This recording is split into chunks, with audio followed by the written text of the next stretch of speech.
ressuscité. Il est vivant. Oh Jésus, tu vas. Tu vas. Oui, bien aimé, ce matin, nous avons un thème capital. Notre thème de ce matin s'intitule l'impact du suivisme. L'impact du suivisme. Oui, bien aimé, quand on parle de l'impact, bien aimé, impact est loko ya motuya. Et loko est impacté que bien aimé, c'est la contournement ya bateau. Quand on a impact, c'est loko est troublé via moto. Donc, loko moko est salami, bateau bazalaki ko s'attendre te. Quand on va moni yango, quand on va sutumuki.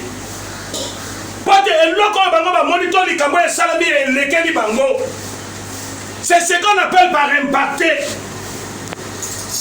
On peut créer un loco. Et loco mais quand on bimi na miso bateau, et lesquels ont tombé à bateau, c'est ce qu'on appelle par impacter. Donc tu as fait quelque chose que les gens ne croyaient pas, ne s'attendaient pas. C'est ce qu'on appelle par l'impact. Mais aujourd'hui, on ne nous parle pas seulement de l'impact, mais on nous parle aussi du suivisme. L'impact du suivisme. Le suivisme, c'est quoi? C'est suivre quelqu'un. Quand on suit une personne, tu veux faire comme cette personne-là, à ce moment-là, on peut dire que tu es en train de faire du suivisme. Voilà pourquoi notre thème de ce matin s'intitule l'impact du suivisme. Quand tu vas commencer à suivre quelqu'un, quand tu vas commencer à faire comme cette personne-là, bien aimé, ça, s'il est bien dans ta vie, tu auras des impacts. Tu vas croiser des problèmes que tu n'allais pas croiser. Tu vas vivre des choses que tu n'allais pas vivre. Parce que tu as voulu rentrer dans le suivisme.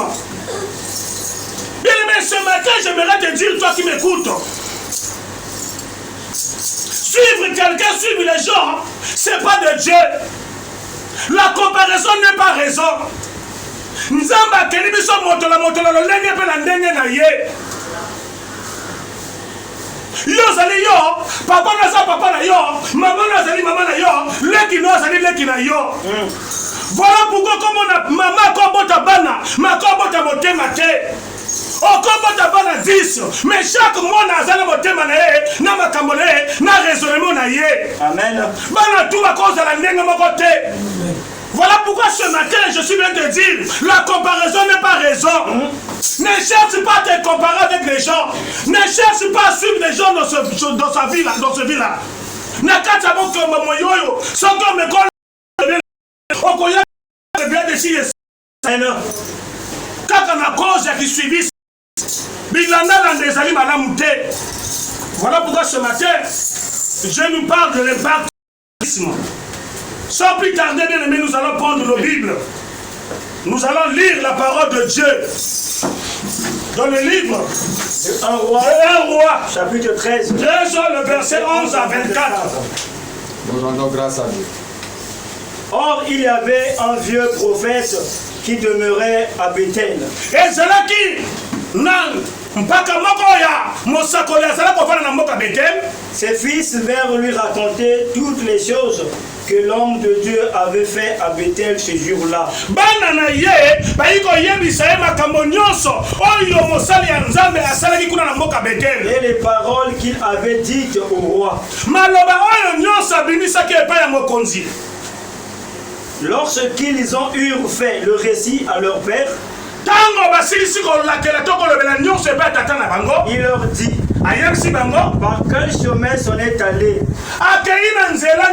Ses fils avaient vu par quel chemin s'en était allé l'homme de Dieu qui était venu de Juda.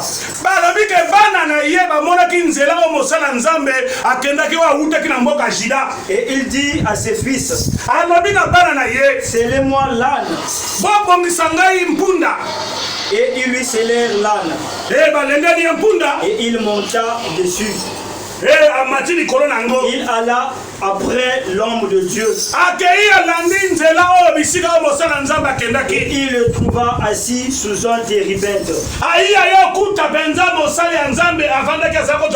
Il lui dit, es-tu l'homme de Dieu qui est venu de Juda? Il répondit, je le suis. Alors il lui dit, viens avec moi à la maison et tu prendras quelque nourriture avec moi. Mais il répondit, je ne puis ni retourner avec toi ni rentrer chez toi. Je ne point de pain, je ne boirai point d'eau avec toi en ce lieu-ci. Il m'a été dit par la parole de l'Éternel, tu ne mangeras point de pain et tu ne boiras point d'eau.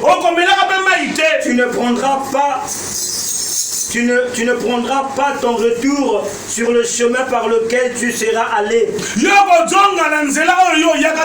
Et il lui dit, moi aussi, je suis prophète. Et un ange m'a parlé de la part de l'Éternel. Et m'a dit, ramène-le avec toi dans ta maison. Qu'il mange du pain et boive de l'eau. Il lui montait. L'homme de Dieu retourna avec lui. Et il mangea du pain et but de l'eau dans sa maison. Comme il était assis à table, la parole de l'Éternel fut adressée au prophète qu'il avait ramené. Et il cria à l'homme de Dieu qui était venu de Juda. Ainsi parle l'Éternel. Parce que tu as été rebelle à l'ordre de l'Éternel et tu n'as pas observé les commandements que l'Éternel ton Dieu t'avait donnés. Parce que tu es retourné et que tu as mangé du pain et bu de l'eau dans le lieu dont il t'avait dit.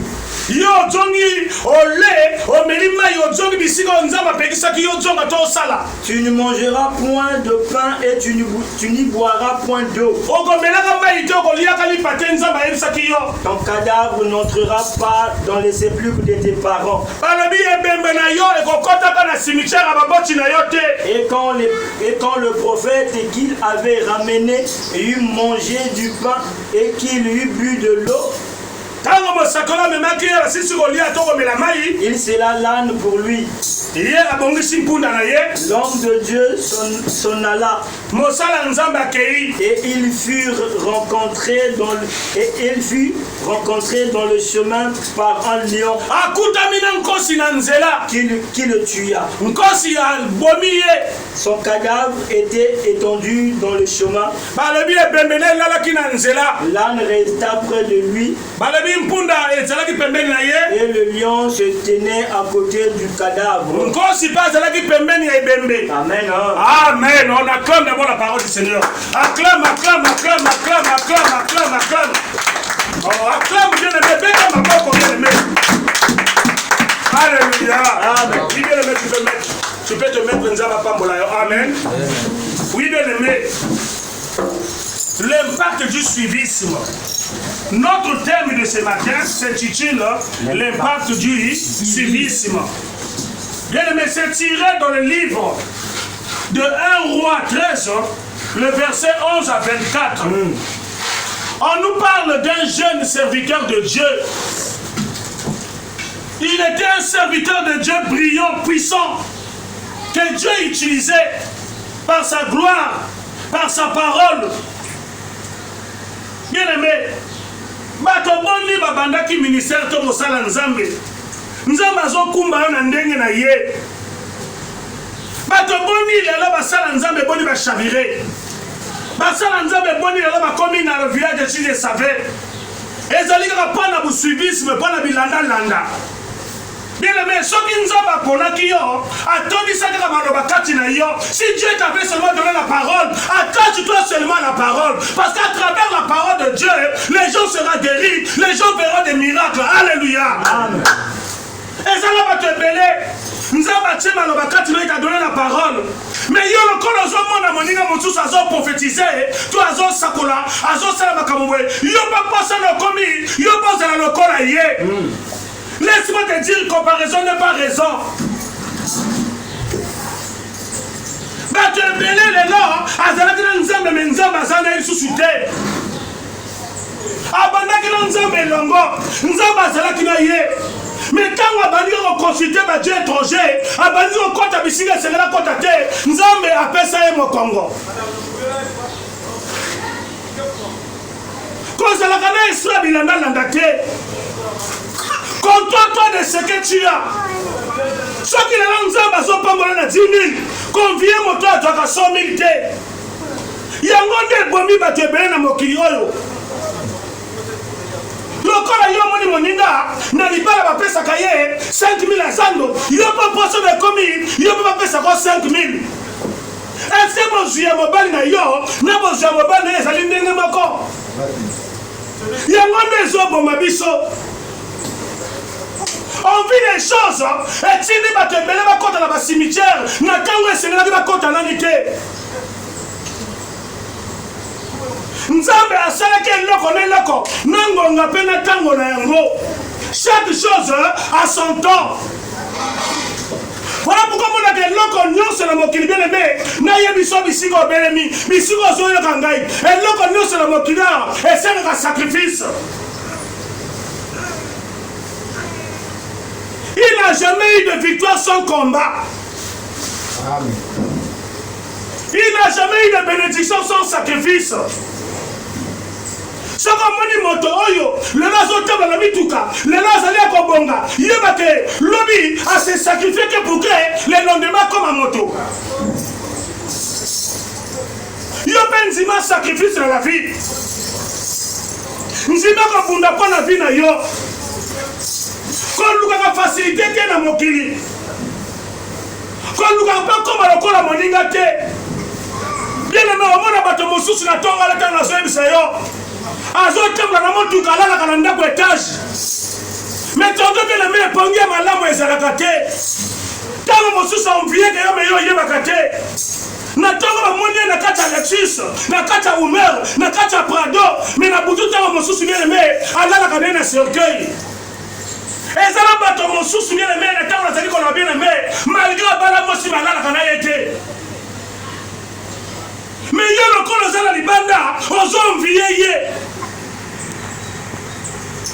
Voilà pourquoi notre thème de ce matin, c'est l'impact du suivisme. Suivisme ezali malamu te. Bilanda ezali malamu te. Et quand ici bato ebele na kati ya tombo lelo awa. Bien aimé, quand tozalaki na Brazzaville, bien aimé, ba jeune ebele, ba kotaki na kati ya libulu. Oh bakarashika. Nzoka baninga bazalaki na raison na bango. Ya kokende kobimisaka babumbongo na bongo efuti bato bambongo ebele me moninga kanisi moninga kesi makisi lokola azala bilandalanda ye mpe asilisi mama asilisi baleki asilisi bana na la fin azose retrouve na eloko moko te akomi kolela. Alléluia. Amen. Oui bien aimé, que sert-il à un homme de gagner le monde s'il perd sa vie? Yo legisi moi na pona mbongo o legisi moi si pona mbongo eza problème te mais si on comme na mbongo balanga ko jure na mbongo na yo. Alléluia. Amen. Oh, il est vivant. Il est ressuscité. Il est ressuscité. Il est vivant. Oh Jésus tout va hein? Yeah. Oui bien aimé, jeune prophète ou ana bien aimé Nzambe azalaki ko utiliser azalaki mosali ya Nzambe. Ce que Nzambe a révélé qu'il y a na Bethel pour Nzambe ayebaki mabeza ko sala na Bethel. Alors qu'à Bethel, il y avait un homme de Dieu. La Bible dit, il était un vieux prophète. Quand Dieu nous parle de vieux, c'est une personne qui a dépassé sa jeunesse. Voilà pourquoi on lui appelait vieux.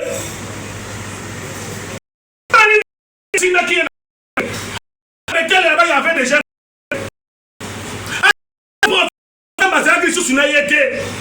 voilà pourquoi la langue est trompée. C'est pas la foi, c'est individu. L'église, c'est toi et moi.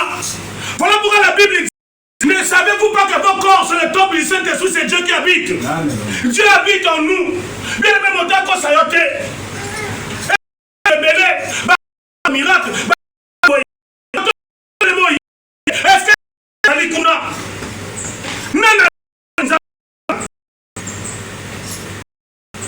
ce qui nous a appris, la Bible dit, milite-toi de Dieu, il te lèvera autant convenable. Il a dit dans sa parole, si tu n'es pas fidèle dans les petites choses, Dieu ne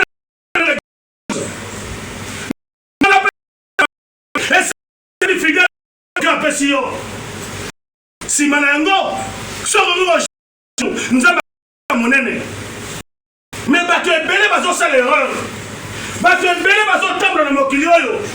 Quand tu as bousuivisme, tu as bilanda.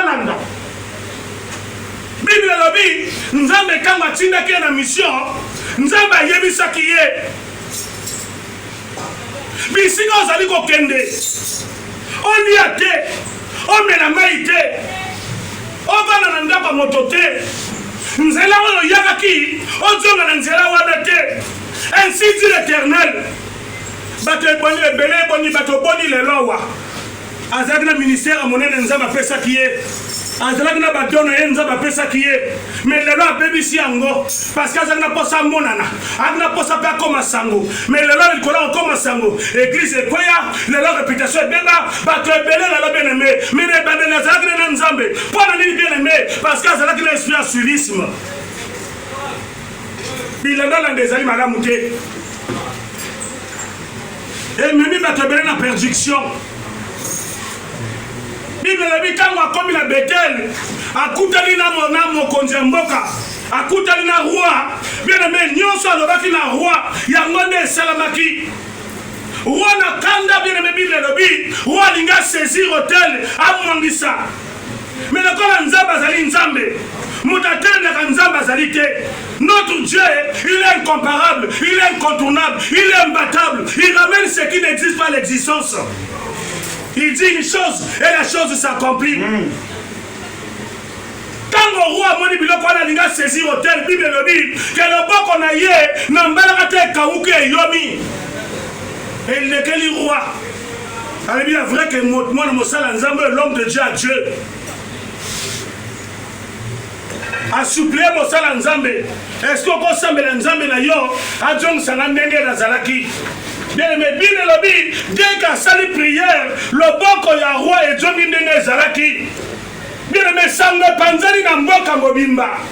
Bien lobby, te bana ya mgamo sakoli. Ba yigo yebi sa na papa na bango, makambo nyonso mosala nzamba salaki na Bethel et pas ya roi. Kango ya yoki yango ebeti jalousie. Bato boni bazalaki na ministère. Bato boni nzamba lingaki. Dieu t'a utilisé puissamment parce que Dieu t'a donné tout ce que tu avais besoin. Mais le loboye, on s'est détourné dans nzamba pour la nini. Pendant la foule, pendant bato bazalebele, pendant un succès, mais tika na yebisa yo, succès zali nzambe mutapesaka. Nzambe azali moto aliboso ya kokosa la publicité na vie na yo, même en Europe ba yeba kyote, nzambe azali capable ba yeba en Europe, nzambe azali capable ba yeba en Amérique, nzambe azali capable ba yeba en Afrique du Sud. Notre Dieu est capable. Nzambe azali capable. Nous avons capable de la tonga lelo, alors que si motomoko la vision depuis les États-Unis, aya kolukana na Congo. Notre Dieu est capable. C'est parce que nous sommes mouillés. Tozo ebanini tozo lukate. Race tel que tu es. Et là on est là bazala ngongo. Ce que Dieu a écrit est écrit. Oh, comment c'est comment Dieu avait déjà tout tracé. Il avait déjà tout fait. La Bible dit sur la croix, il a dit, tout est accompli. Ce qui nous a malobé, ce qui nous a malobé, ce qui nous a malobé, voyager. Ce qui est lié sur la terre est lié dans les cieux. Motomoko ta kwesa konzima na yo moto moko te akosa yo bien-aimé. Quand tu lis ta marche chrétienne, mon frère, ma soeur, si vous êtes serviteur de Dieu, vous êtes la chantre, vous êtes la protocole, vous êtes l'intercesseur, vous êtes le prédicateur, bien-aimé, reste tel que tu es là. Quand nous regardons de gauche à droite, Dieu fait grâce à qui il veut, il a compassion à qui il veut. La Bible dit que les bontés de l'Éternel ne sont pas encore épuisées, ni ses compassions ne sont pas encore à leur terme. Il se renouvelle chaque matin. Nous sommes capables d'aimer. On va dire que hier, dans l'église, nous sommes capables de tomber là, l'homme comme musicien, ton musicien, mon aîné. Nous sommes capables. Nous sommes invités à un mariage, il y a un président, un ministre, comme il a Congo. Dieu est capable. Non, vie personne, reste tel que tu es là.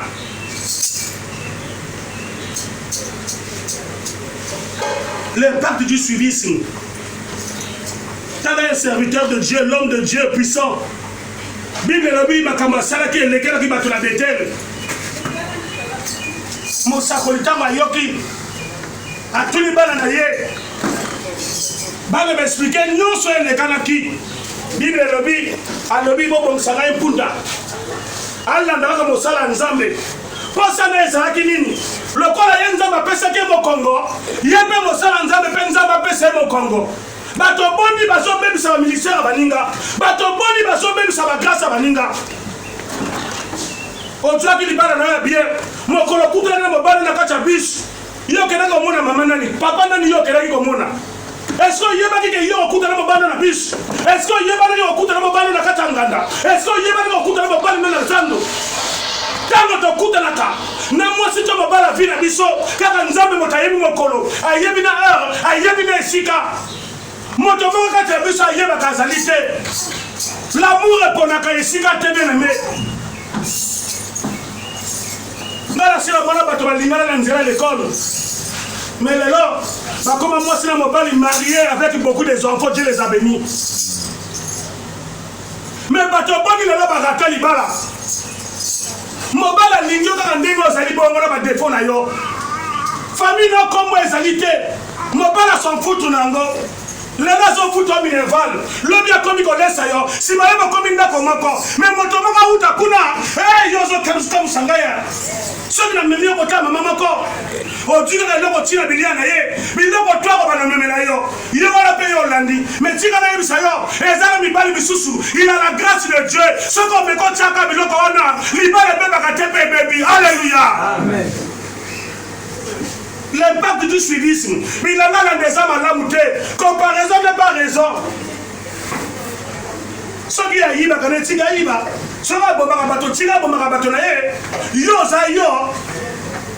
Au coquille que jamais au coma, il n'a pas coquille jamais au coma yo. Impossible. Photocopie est ça originalité. Photocopie, et c'est là qu'il va répondre. Mais original, il y a deux choses différentes. Voilà pourquoi on a tant de bien-aimé. Mais quand tu as dit,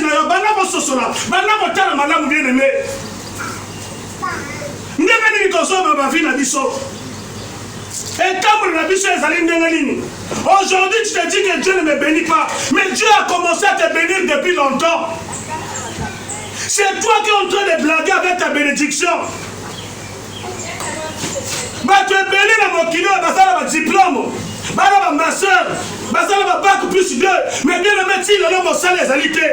Mais toi, Dieu t'a donné le travail, Dieu a commencé à te bénir à bas âge. Mais jusqu'aujourd'hui, tu es en train de traîner, de tourner en rond, c'est parce que tu as l'esprit de suivisme.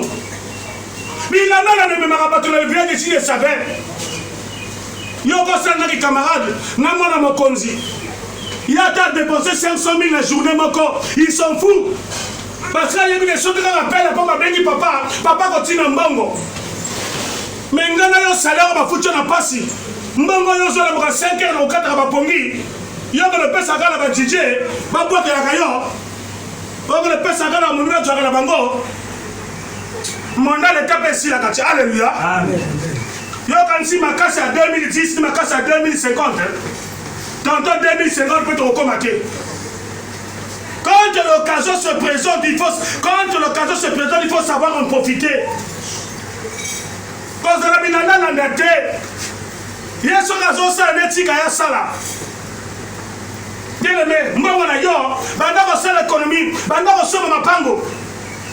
Je suis na kati ya scolarité. L'oni ba bonga ba comme bateau. Quand comme bateau, quand bango pe ba ko sunga yo. Mais on te bonga na nzela, to bonga pas ko landa bateau bilana landa bien aimé et fouta na ngwe la côté.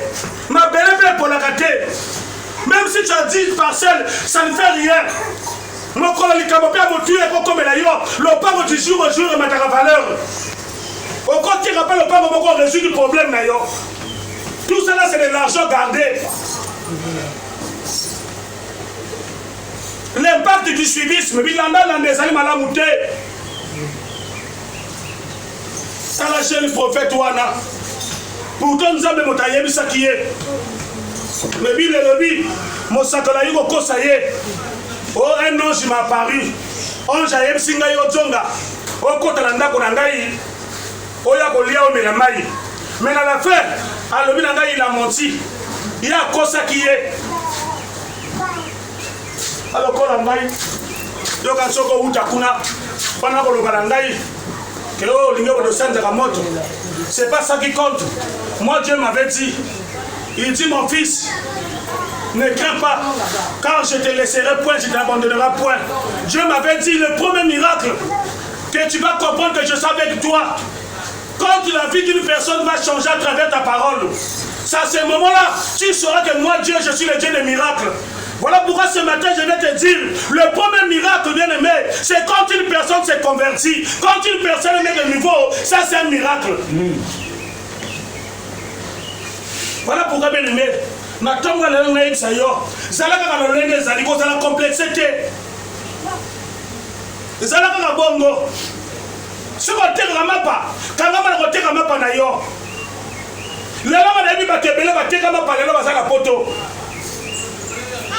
Il n'a pas de son métier, il y a des sortes de gens. Moi j'ai déjà vu quelqu'un qui travaille, qui gagne beaucoup d'argent, mais jusqu'aujourd'hui pas de parcelles, pas de maison. Mais un simple cordonnier, oh il y a d'autres ma papa, le Lazare le pango, azala le locataire. Mbongo c'est la couleur de thé.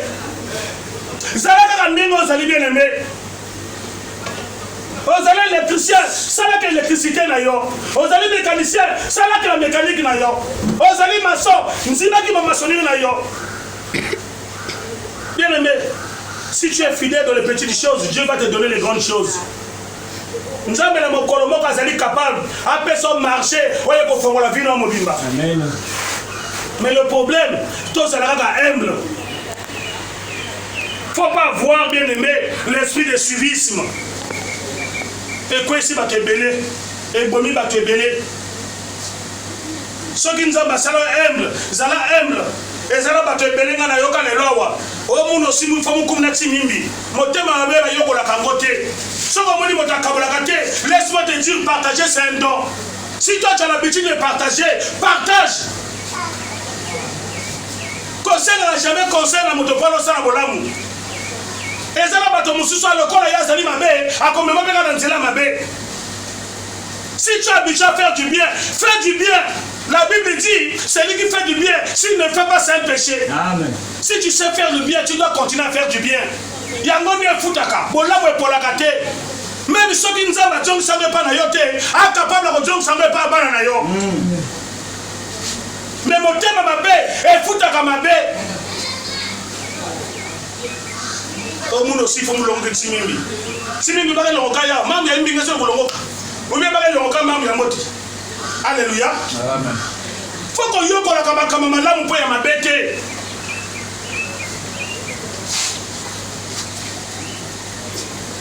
Et au monde, les gens ont été sous Azalia. À quoi empêcher la bénédiction d'ailleurs? Quand on a dit que ma église, ma camanzame, na lizala ko lingate ko associé que na bato. Comme une semaine quand la ceinture na ngai na sala dowa na ngamoko. Le cœur de l'homme est tortué. Au cause de la porte moko nzamba linga fongola ya ko pima ngo na ko. Donc to yo kali bino misaka bo sansa. mbango pona bosomba eloko l'église oyo eza kozanga moninga pesi yo pesi mais comme la tourne ye alobi bakevingila pendant ce temps azozala ye masolo bakevingila mais le temps azolo bakevingila wana yo ba bénédiction na ezowumela ala bukala makambo ya nzambe kwa asosieke moto te telemaka osalaka yo moko ntango topesaka esalaka pasi. La Bible dit, celui qui sème avec des larmes, il récolte avec des chants d'allégresse. Kopesa, ils n'allient pas si, mais tant qu'on va nous bien aimé, on recommande les symboles. Voilà pourquoi nous avons le bien aimé. L'impact du suivisme. Reste tel que tu es.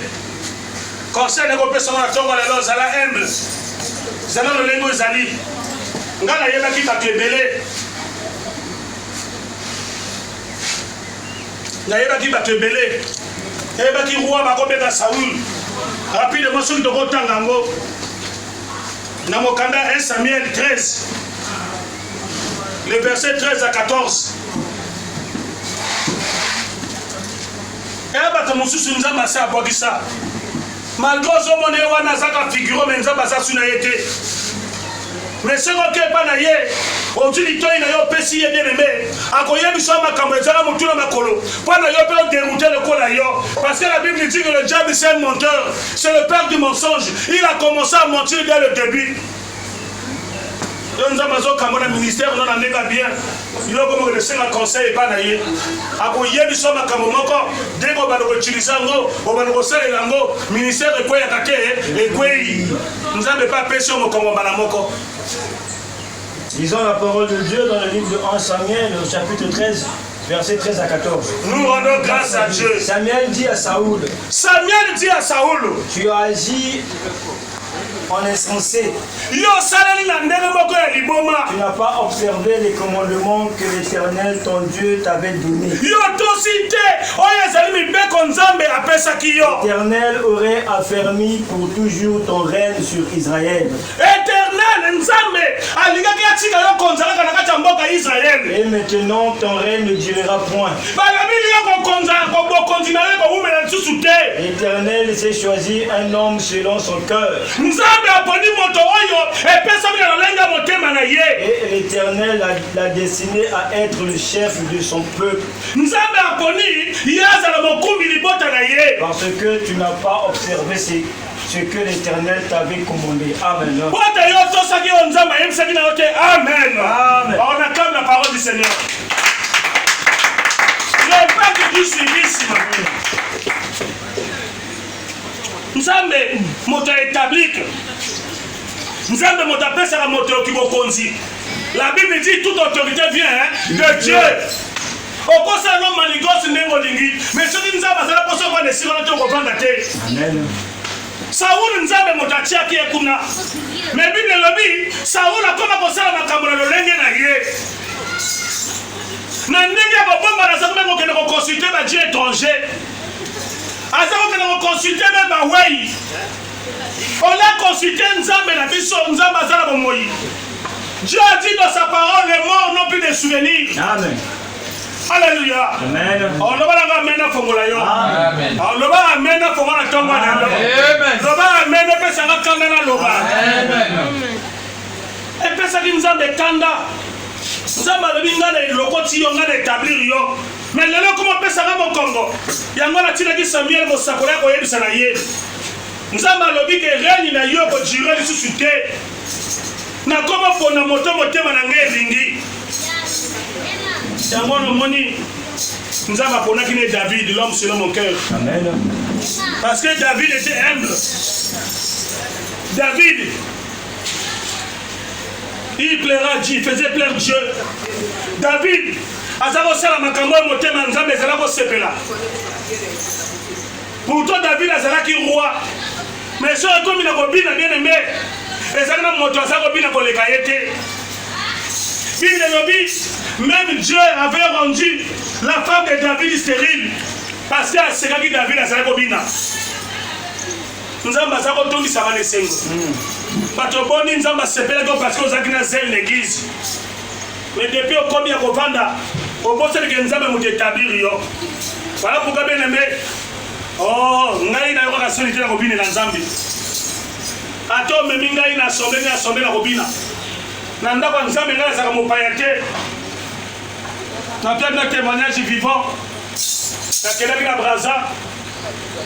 Beni père spirituel ngala bi ke ngala lingina sambela. Dimanche ko lingala ngabo ete soka ko la présence de Nzambe. Asitue une église mais on essaie de 17 côté apôtre Kevin. Et mais na yo comme l'église. Bien aimé, babandi ko nyata nzembo adoration bien aimé, babandi ko nyata louange, nazo kata makinu. Bien aimé, il est quelle église mobimba. Na bato ba yeba kinga na quartier, ba yeba ki passer na ngai, bazo tala suivre moto na bisiko ya zobina. Azobina lokola moto azo ki veut motote. Moto na ndako nzamba ko bina bote. Le monsieur l'a mis cache quelque chose. Alléluia. Amen.